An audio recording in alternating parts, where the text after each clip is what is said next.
presented by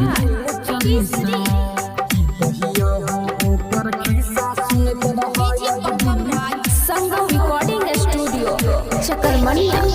सुनो हो भैया बिल्लू चालीसा दूगो छोड़ा के छिए हो खिस्सा सुने तरह अब बिल्लू चालीसा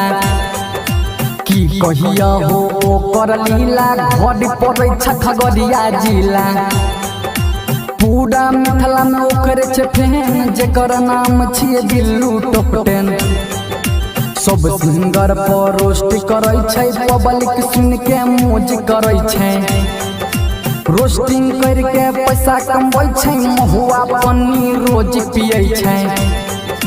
की कहिया हो ओकर खिस्सा सुनत रह अब Billu Chalisa. No, no, no, no.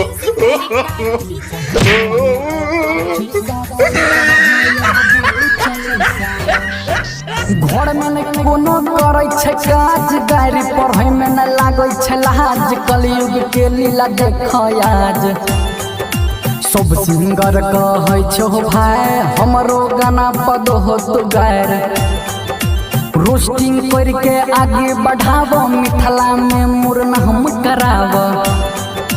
Mithila में उ करे छै दावा बनसी के कहै करिया ताबा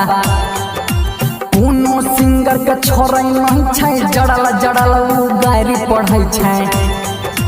सागर सुमन कहै छै खिस्सा सुनैत रह अब बिल्लू चालीसा।